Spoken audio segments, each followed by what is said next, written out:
Perdre de vue ses objectifs en relation. Alors, on va parler des relations de couple aujourd'hui. J'ai pas mal de personnes qui viennent me voir dans les messages, par mail, même par téléphone, par rapport à ces défis-là au niveau du couple et notamment les difficultés qu'ils ont euh, pour mettre un petit peu leur conscience dans les objectifs qu'ils ont dans ce couple-là. Donc on va parler autour de cette question-là. Alors, déjà, les amis, il faudrait déjà ne pas perdre de vue ce qui t'a emmené dans la relation. Ça, c'est le b.a.-ba. Avant toute autre chose, la question que tu dois te poser, cette relation, pourquoi je suis dans cette relation?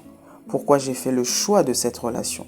Parce que tu verras que, à part ce partenaire ou cette partenaire, il y en a eu d'autres. Tu as eu la possibilité d'être avec d'autres personnes. Tu as eu la possibilité de cheminer avec d'autres femmes, d'autres hommes.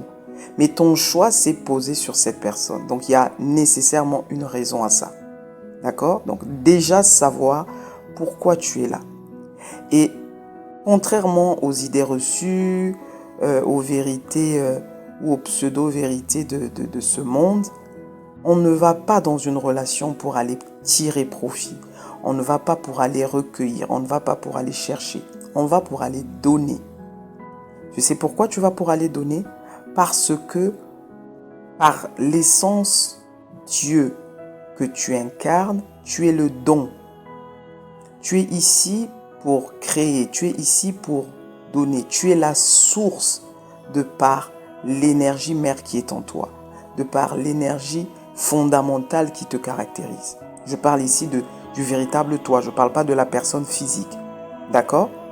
Donc, toi étant la source, en réalité, tu ne reçois pas. Tu ne fais que donner. Donc ici, je parle d'un point de vue de conscience. Donc tu rentres dans cette relation, non pas pour aller recevoir, comme on l'a tous cru pendant longtemps et on le croit encore aujourd'hui. Ok, je vais rentrer dans cette relation, qu'est-ce qu'il va me donner, qu'est-ce qu'il va m'apporter, qu'est-ce qu'elle va m'apporter, qu'est-ce que je tire comme bénéfice. Non, le bénéfice, c'est une conséquence, les amis. Ça revient à la loi du 1, j'en ai parlé. Tout est un de par l'essence, de par la nature divine. Tout est un. Il n'y a pas un autre être en dehors de nous. Il n'y a pas autre chose en dehors de nous. Ce que tu appelles l'univers, c'est une seule et même chose. Ce que tu appelles le monde, l'univers, Dieu, le cosmos, c'est une seule et même chose. D'accord? C'est une seule et même chose. Je le répète encore ici. Donc il n'y a pas une autre source. Il n'y en a qu'une. Et c'est cette source qui est à la base de tout ce qui existe. Après, tu l'appelles Dieu, d'autres l'appellent absolu, d'autres l'appellent conscience. Après, ça ne change rien. C'est la même chose. Ses fonctions ne diffèrent pas. Ses fonctions ne changeront pas par rapport au nom que tu lui accordes ou par rapport au nom que tu vas lui donner. Mais je veux que tu comprennes ici que c'est un principe de base. Donc, tu es par définition la source, celui par qui tout commence, celui par qui tout se fait, celui par qui tout se produit. Je parle ici de ton essence fondamentale. Ok? Et donc, parce que tu es comme ça, donc, tout ce que tu fais en réalité, l'autre n'existe pas en soi. En tout cas, dans ta réalité, c'est toi qui existes. Dans sa réalité, c'est lui qui existe. Dans la réalité de X et de Y, c'est eux qui existent. Chacun existe dans sa réalité. Donc, on est tous des dieux en train de créer, de recréer le monde qu'on voudrait, dans lequel on voudrait vivre. On crée et on recrée. Les autres ne sont que des figurants. Moi, je suis figurant dans ta réalité. Tu es figurant dans la mienne. Maintenant, ce qui va changer ici entre nous deux, ça sera en fonction de ce qu'on va vivre dans l'instant. Ce qu'on veut vivre ou expérimenter dans l'instant. Mais on est chacun maître à son niveau, au niveau de sa propre réalité. Bon, je sais que c'est difficile pour le mental de comprendre ça, mais je vous annonce ici ce qu'est la vie, ce qu'est la vérité en fait. Ok? Et donc, tu rentres dans cette relation, pas pour aller recevoir, mais pour aller donner, parce que tu es la source. Ça, c'est déjà parce que c'est ce que tu es fondamentalement. Et donc, les bénéfices ici seront automatiques. Parce que ce que tu sèmes, c'est ce que tu récoltes. Rappelle-toi, l'autre n'existe pas. Il est là juste pour accomplir ce que toi, tu veux expérimenter. Il n'est ici que pour valider en fait une intention profonde qui est en toi. Donc lui, en gros, tu lui as assigné un rôle. Il joue le rôle que toi, tu veux qu'il joue. S'il est le bourreau dans ta vie, ben, c'est toi qui lui as donné ce rôle de bourreau. S'il est la victime, ben, c'est toi qui lui as donné le rôle de victime. Tu vois? C'est en cela que tu es puissant, c'est en cela que tu es créateur, c'est en cela que tu es la source. Et donc, ici, tu vas dans cette relation pour aller apporter. Donc, c'est toi. Ok, je suis dans cette relation. Je sais pourquoi je suis dans cette relation. Donc, j'apporte, je viens pour apporter. Tu apportes quoi? L'idéal serait que tu apportes le meilleur de toi. Ce serait l'idéal. Maintenant, en fonction de ton niveau de conscience, tu vas apporter ce qui t'est accessible en fait. Ce que tu peux apporter. Donc, tu vas apporter, si tu vas apporter la jalousie, ben, tu vas apporter la jalousie parce que tu es à ce niveau de conscience-là. Si tu vas apporter la haine, ben, tu vas apporter la haine parce que tu es à ce niveau de conscience-là. Si tu vas apporter la générosité, tu vas apporter la générosité parce que tu es à ce niveau de conscience.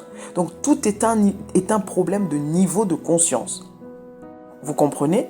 Donc, si toi, de par naturellement, de façon consciente, tu apportes la générosité, tu ne peux que recevoir la générosité en face de toi.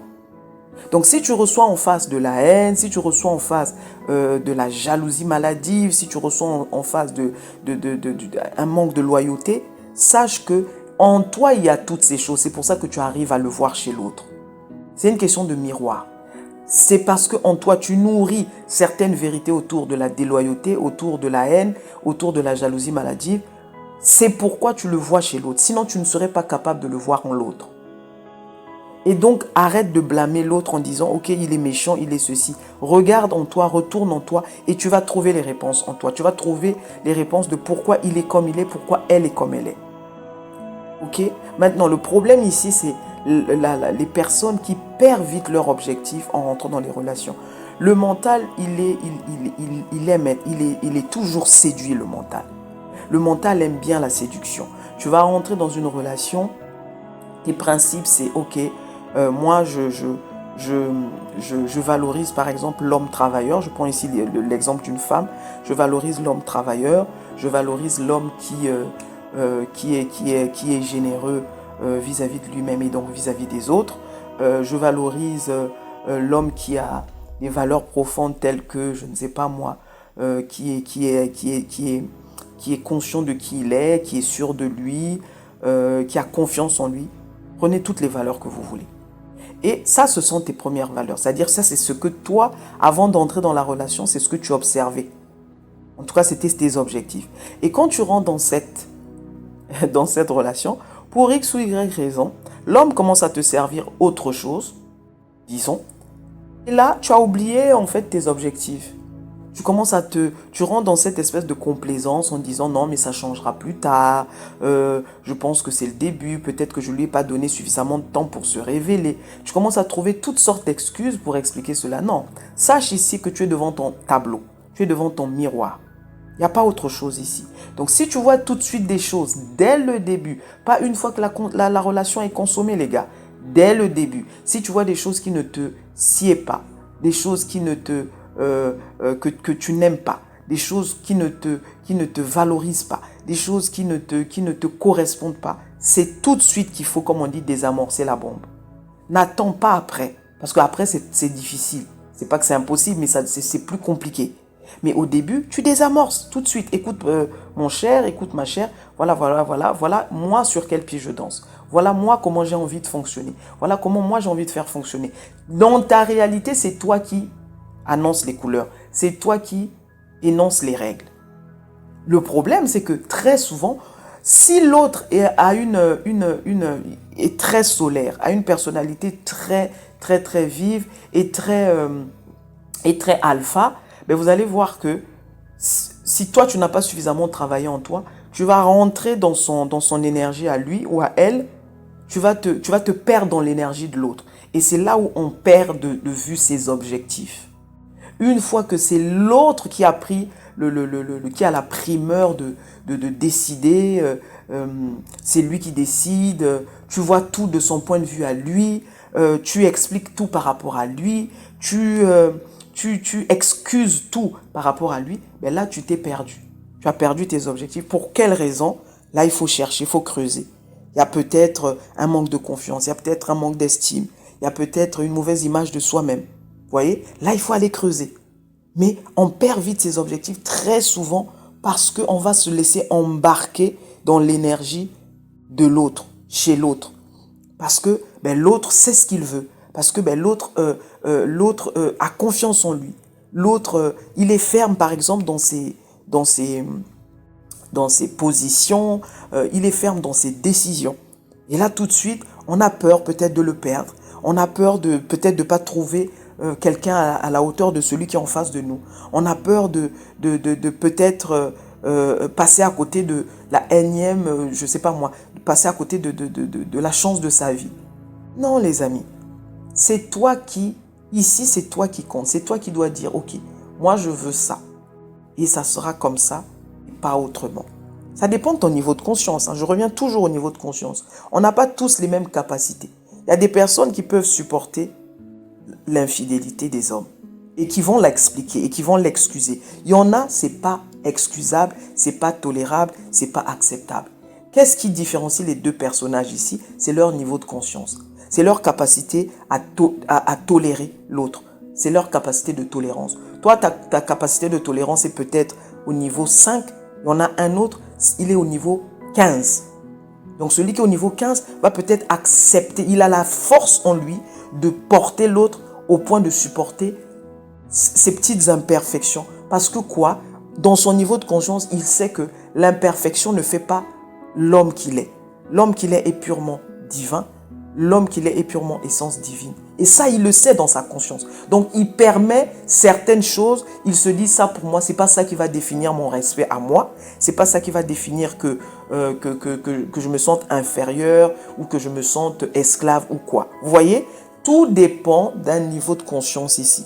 Donc, ça ne veut pas dire que ceux qui tolèrent ça font mal ou font bien. Ici, ce n'est pas une question de bien ou de mal. C'est une question de niveau de conscience. Chacun de nous a un niveau où il tolère ou il ne tolère pas certaines choses. Mais on n'a pas le droit ici de dire ça c'est bien, ça c'est mal. Ce qui est bien pour toi peut être mal pour l'autre. Ce qui est mal pour l'autre peut être bien pour toi. Et vice versa. Vous voyez? Donc, ce que moi je t'invite à voir ici, c'est de faire le point avec toi-même. De te poser les bonnes questions. Pourquoi tu es dans cette relation? Qu'est-ce que tu y apportes? Et quand tu as répondu à ces deux questions, ensuite, tu te connais, tu connais tes valeurs, tu connais tes fondamentaux, tu connais tes règles de base. Dans une relation, je ne veux pas voir de violence, par exemple. Dans une relation, je ne veux pas voir de jalousie. Pour moi, la jalousie, elle est très toxique. C'est un signe même d'un manque profond d'estime, de confiance de nous-mêmes. Dans cette relation, je ne veux pas voir un mot placé au-dessus de l'autre. On se parle comme des personnes responsables. Donc, tu établis, toi, tes règles ici, tes vérités ici. Et parce que tu y crois profondément, je t'assure que tu n'as même pas besoin de faire des pieds et des mains pour que l'autre puisse refléter cela. C'est une loi, c'est une règle. Derrière tout ce que tu vois, il y a des lois qui sont actionnées, qui sont activées. Donc, parce que tu penses fondamentalement ça, tu verras que l'autre va s'aligner. C'est ça, en fait. C'est une règle. L'autre va s'aligner à tes valeurs, en fait. Tu n'auras même pas besoin de lui imposer. Toi, tu as juste annoncé la couleur au départ. Voilà comment moi je fonctionne. Tu verras qu'il va s'aligner parce que c'est réellement toi. C'est réellement ce que tu es. Maintenant, le problème de beaucoup de gens, c'est que on va s'inventer un idéal, mais qu'on n'est pas réellement. C'est-à-dire, c'est la bouche qui parle, mais à l'intérieur, on est autre chose. Donc, on va forcément attirer, projeter des résultats qui ne seront pas ce qu'on veut réellement. Pourquoi? Parce qu'à l'intérieur, on est quelqu'un d'autre. Vous voyez, pour essayer de ressembler à la société, on va dire non, moi je suis ceci, moi je n'aime pas ça, moi je n'aime pas ci. Ok, tu n'aimes pas la violence par exemple, mais tu vas te rendre compte que tu vas attirer des gens qui sont violents. Qu'il y a nécessairement ici une contradiction avec toi-même. Pourquoi si réellement cette chose-là n'est pas en toi, pourquoi tu la vois? C'est la preuve même que tu es exactement cette chose à l'intérieur. Donc c'est à toi d'aller revoir tes vérités profondes, c'est à toi d'aller retravailler sur toi, réajuster ici ce que tu crois être vrai, ce que tu crois être bon pour de vrai. Pas pour faire semblant, pas pour correspondre à une élite sociétale, pas pour correspondre à un groupe de personnes au niveau de ton village, au niveau de ta famille, au niveau de ta société. Pas du tout. C'est plus profond que ça, les amis. Donc, on perd vite de vue les objectifs quand on entre en couple, quand on n'a pas observé ce que je viens de vous dire là. D'abord, pourquoi je suis dans la relation? Qu'est-ce que moi j'y apporte? Pas ce que moi je vais pour aller chercher, pas ce que moi je vais aller prendre. Non, tu es un créateur, tu es un être divin. Tu ne peux pas prendre chez l'autre parce que tu es souverain. Donc tu ne sais que donner en fait. Tu es une source véritablement. Maintenant, c'est à toi de travailler ta source. Qu'est-ce qu'il y a comme vérité dans ta source? Qu'est-ce que tu crois? De quoi as-tu conscience? Et c'est quand tu as vérifié tout ça que je t'assure que tu ne perdras pas de vue les objectifs quand tu entreras dans une relation. Même dès que cette relation ne ressemblera plus à ton idéal, tu vas te reprendre en main. Tu vas rentrer en toi, tu vas te réaligner, tu vas te ressourcer et tu vas trouver les failles, tu vas trouver les portes que tu as laissées ouvertes, tu vas trouver tout ce qui ne va pas, tout ce qui ne cadre pas avec ton idéal et tu vas le réajuster. Tu verras que la relation va se remettre en phase avec toi-même. La relation va se réajuster aussi parce que tu es un être créateur. J'espère que ça va aider quelqu'un. C'était Genesis.